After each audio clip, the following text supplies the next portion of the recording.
La noticia tiene que ver con un comunicado conjunto de los gobiernos de Colombia, México, Argentina y Bolivia. Están expresando su preocupación por los recientes sucesos que resultaron en la remoción y detención del presidente del Perú, de Pedro Castillo. Este comunicado tiene varios mensajes.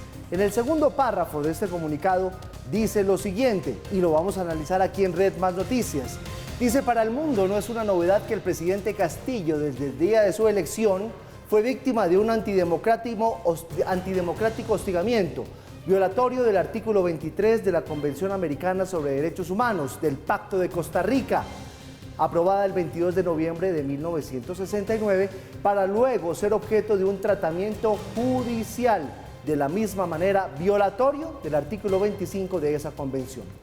Más adelante, el comunicado dice lo siguiente: nuestros gobiernos, en referencia a Colombia, a México, a Bolivia, hacen un llamado a todos los actores involucrados en el anterior proceso para que prioricen la voluntad ciudadana que se pronunció en las urnas.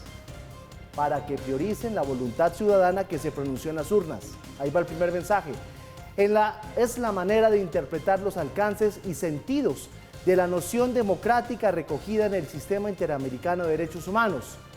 Y aquí viene otro mensaje: exhortamos a quienes integran las instituciones de abstenerse de revertir la voluntad popular expresada con el libre sufragio. Es un comunicado de 4 gobiernos respaldando a Pedro Castillo. Y es que hay manifestaciones, Paula, en Perú. Sí, en varios lugares hay calles bloqueadas y hay un sector de la sociedad que no reconoce a la nueva presidenta. Mire, regiones como Arequipa, como Ica, son de las más afectadas por las manifestaciones que se vienen presentando. No solamente están pidiendo la liberación de Pedro Castillo, la renuncia de la nueva presidenta, sino también que se cierre el Congreso. ¡Mira, escucha!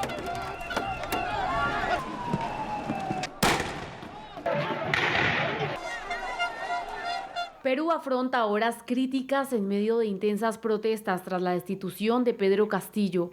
La renuncia de la nueva presidenta Dina Boluarte y la liberación del exmandatario son algunas de las exigencias de los manifestantes.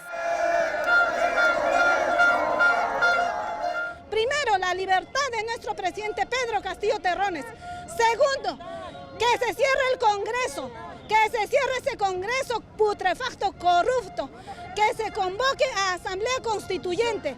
Tercero,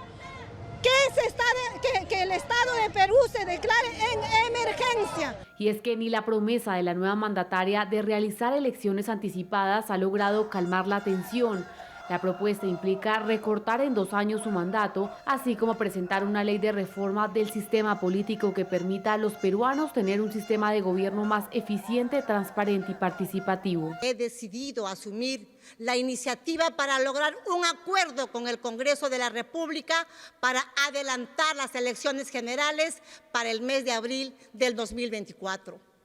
En los próximos días remitiré al Congreso un proyecto de ley de adelanto de las elecciones generales para ser consensuado con las fuerzas políticas representadas en el Parlamento. Apurímac, Arequipa e Ica son las regiones más afectadas por las manifestaciones que ya dejan varias personas muertas.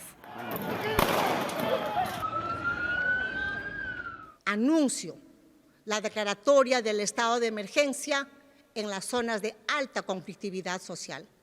Comunico que he dado las instrucciones para que se recupere pacíficamente el control del orden interno. Incluso al menos 2.000 manifestantes se tomaron el aeropuerto internacional de Arequipa, mientras que 25 vías del país permanecen bloqueadas. ¡Golpistas! Mi pueblo de Apurímac está luchando, en pie de lucha por este pueblo. Señora Dina Boluarte, le pido que renuncie. ¡Libertad! ¡Castillo, libertad!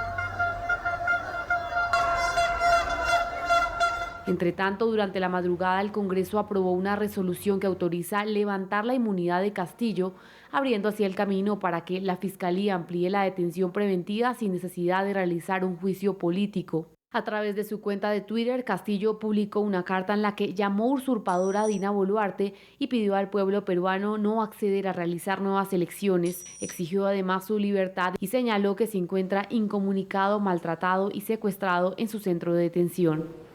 Si uno suma, Mauro, buenas noches, si uno suma esto que está sucediendo en Perú al apoyo de 4 gobiernos, Colombia, Argentina, México y Bolivia, entiende por qué se están alebrestando, se están elevando los ánimos en el Perú. Pero me quedo con esa parte del comunicado, Mauro, donde dice abstenerse a las instituciones de ir en contra de la decisión democrática. Son 4 gobiernos que reconocen que el presidente del Perú es Pedro Castillo, no están reconociendo a la señora Boluarte. le siguen diciendo presidente. Le dicen presidente, ¿no? Le siguen diciendo que presidente, va en línea con lo que él mismo ha dicho. Y segundo, le pide a las instituciones que se abstengan de hacerle cualquier cosa. Pero fíjense ustedes cómo este comunicado conjunto va muy en línea con ese primer pronunciamiento que hizo el presidente Gustavo Petro por Twitter. Una vez pasó todo esto en Perú. Él, palabras más, palabras menos, decía que le sorprendía mucho cómo Pedro Castillo se había encerrado en el Palacio Presidencial en vez de haber recurrido como a ese pueblo que lo eligió. En las calles. Pero aparte de eso, no solamente confirma lo que ya había dicho el presidente Gustavo Petro a ese respecto, sino también cuando el presidente Gustavo Petro exhortó a la Comisión Interamericana de Derechos Humanos a que tomara medidas cautelares para que retornara el poder a manos de Pedro Castillo. Recordemos, la Comisión Interamericana de Derechos Humanos en ese caso se estaba refiriendo el presidente Gustavo Petro a la Carta Interamericana de Derechos Humanos. Y esa Carta Interamericana de Derechos Humanos establece, entre otras cosas, que ningún funcionario elegido popularmente puede ser destituido, ni inhabilitado tampoco, por alguien que no pertenezca al poder judicial, es decir, que venga de una decisión de un juez. Eso claramente es distinta a esta situación en la que ha sido el Parlamento de Perú el que ha decidido, en este caso, tumbar prácticamente a Pedro Castillo y declararlo insubsistente. ¿Por qué? Ahí hay una colisión de normatividades. La normatividad iberoamericana, efectivamente la Carta Interamericana de Derechos Humanos, establece que no podría ser el Congreso. Pero en el Perú existe dentro de la normatividad y los desarrollos constitucionales la posibilidad de que el Congreso inhabilite y termine destituyendo también al presidente cuando lo considera que tiene incapacidad moral, moralmente incapaz para desarrollar su labor. Entonces, ¿qué? ¿La Carta Interamericana de Derechos Humanos va a ser superior a la Constitución de un país? Bastante complicada esa colisión de normatividades y habrá que ver cómo se termina definiendo. Mientras tanto, el que los 4 mandatarios manden este mensaje, emitan este comunicado, tiene un par de implicaciones que son por lo menos inquietantes. La primera de ellas, desconoce lo que se hizo en Perú, se hizo siguiendo la normatividad, pero no solamente eso, sino que Pedro Castillo trató de cerrar el Congreso, es decir, que si están de acuerdo con lo que hizo Pedro Castillo, estos 4 mandatarios están de acuerdo con que un presidente cierre congresos a diestra y siniestra. ¿No fue también incapacidad moral lo que en su momento hizo que cayera Alberto Fujimori? Cuando es Alberto Fujimori está bien, pero cuando el que cae es Pedro Castillo está mal, un primer elemento. Pero un segundo elemento bastante delicado, y es que desconoce el equilibrio de poderes, la división de poderes. Aquí le está dando toda la capacidad y todo el músculo al Poder Ejecutivo porque dice, es la voluntad del pueblo la que escogió a Pedro Castillo y esa voluntad del pueblo tiene que respetarse. Por encima incluso del equilibrio de poderes, por encima incluso de la posibilidad del Congreso de destituir a alguien por incapacidad moral. Eso suele ser una de las pautas que siguen los gobiernos populistas. Llega un gobierno al poder, agarra el presupuesto nacional, convoca al pueblo, le da al pueblo, reparte independientemente de equilibrios macroeconómicos o lo que ustedes quieran y termina en ese orden de ideas con una capacidad de negociación frente al mismo pueblo que lo lleva después a decir, si el pueblo decide que yo esté aquí, no me importa lo que digan los otros poderes. Delicado. Mauro, ¿tú te acuerdas de ese primer comunicado que sacó el gobierno colombiano?